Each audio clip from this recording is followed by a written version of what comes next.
1947 সাল উপমহাদেশে ব্রিটিশ শাসনের অবসান ঘটল। ভাগ হলো দেশ, জন্ম নিল দুটি পৃথক রাষ্ট্র, ভারত ও পাকিস্তান। পাকিস্তান এক অদ্ভুত রাষ্ট্র। এর দুই অংশ, পূর্ব ও পশ্চিম পাকিস্তান। 1000 মাইল ব্যবধানে দুই অংশ। তাদের ভাষা, সংস্কৃতি, ইতিহাস, ঐতিহ্য সবই আলাদা। কেবল এক ধর্মের নামে গঠন করা হলো একক রাষ্ট্র পাকিস্তান ইসলামী প্রজাতন্ত্র। দেশভাগ জন্ম দিয়েছিল অনেক দুঃখ ও বেদনার, জন্ম দিয়েছিল বিপুল আকারের দেশ ত্যাগের সমস্যা। লক্ষ লক্ষ মানুষ নিজ বাসভূমি থেকে উৎখাত হলো। পাকিস্তানের জন্মকাল থেকে বড় সমস্যা হয়ে দেখা দিল পূর্বাংশের উপর পশ্চিমাংশের আধিপত্য। 1948 সালে ঢাকায় পাকিস্তানের নেতা মোহাম্মদ আলী জিন্নাহ সদম্বে ঘোষণা করলেন উর্দু হবে পাকিস্তানের একমাত্র রাষ্ট্রভাষা। এর বিরুদ্ধে প্রতিবাদে মুখরিত হল ছাত্র সমাজ।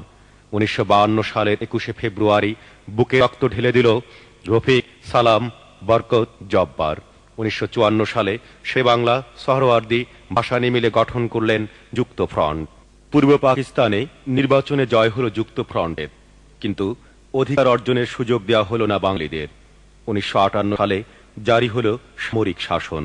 ক্ষমতা হাতে নিলেন জেনারেল আইয়ুব খান। 1965 সালে কাশ্মীর প্রশ্নকে ঘিরে পাক ভারত যুদ্ধ শুরু হলো।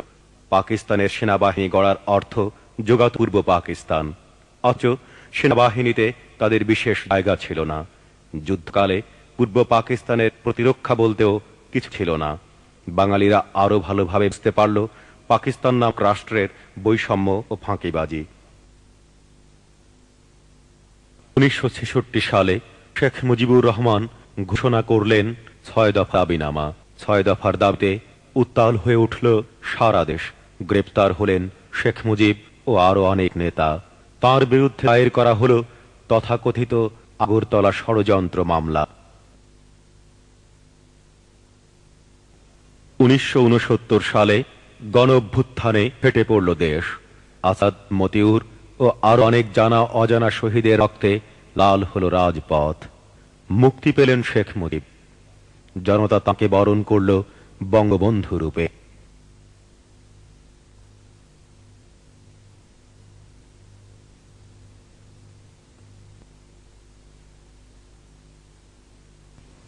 গণবিক্ষোভের মুখে বিদায় নিল আইয়ুব। এবার মঞ্চে এলো জেনারেল ইয়াহিয়া। 1970 সালে পাকিস্তানের ইতিহাসে প্রথম সাধারণ নির্বাচন অনুষ্ঠিত হল। বঙ্গবন্ধুর নেতৃত্বে আওয়ামী লীগ অর্জন করল অভূতপূর্ব বিজয়। তারা হল গোটা পাকিস্তানের সংখ্যাগরিষ্ঠ দল।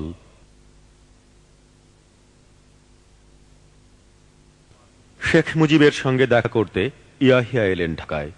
বাঙালির অধিকার আদায়ে তাঁর সংকল্পের কথা বললেন শেখ মুজিব। বললেন, বাঙালিরা চায় রাজনৈতিক ও অর্থনৈতিক স্বাধিকার। সেটা কেউ বানচাল করতে চাইলে তা প্রতিরোধ করা হবে। সাংবাদিকরা জানতে চাইলেন কিভাবে। মুজিব বললেন, যে কোনোভাবে।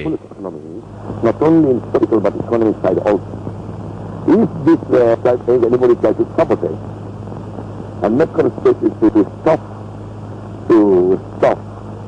us to get our demand. Natural situation will resist it. Resist it. Whatever form, spot. 1 March 1971 হঠাৎ করেই সংসদ অধিবেশন স্থগিত ঘোষণা করলেন ইয়াহিয়া। বঙ্গবন্ধুর ডাকে প্রতিবাদে অচল হয়ে পড়ল সারা দেশ। অফিস, আদালত, স্কুল, কলেজ বন্ধ হয়ে গেল সব।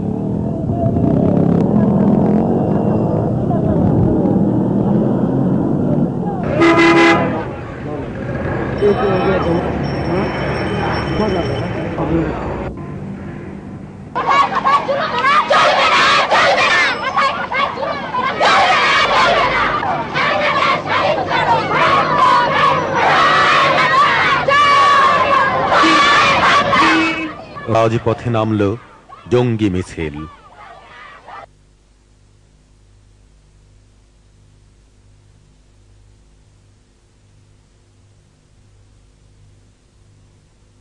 বাসিন্দা আপনারা পল্টনে ছাত্র তরুণদের প্রতিবাদী সভা। স্বাধীন করো, স্বাধীন করো, স্বাধীন করো, স্বাধীন করো।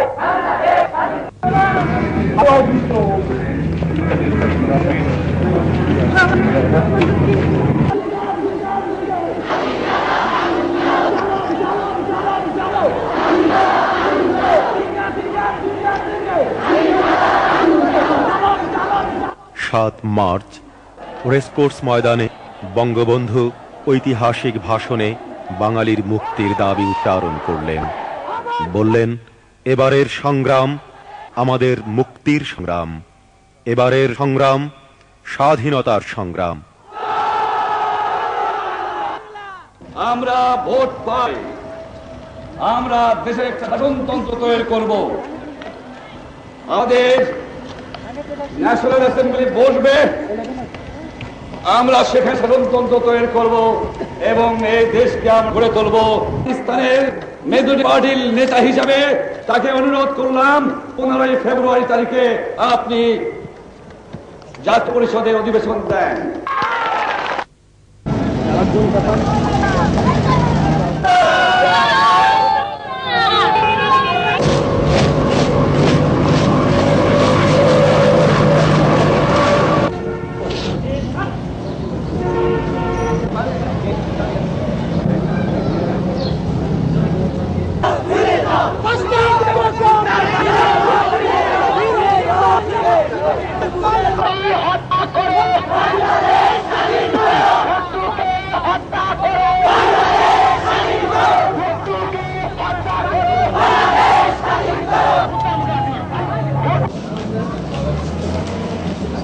আলোচনার জন্য ঢাকা এলেন ভুট্টো। সশস্ত্র পাহারায় তার চলাফেরা।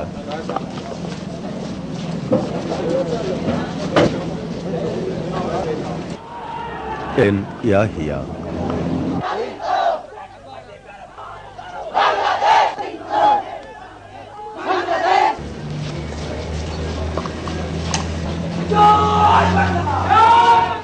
অপরদিকে স্বাধীনতার দাবিতে সোচ্চার হয়ে উঠল ব্যাপক মানুষ।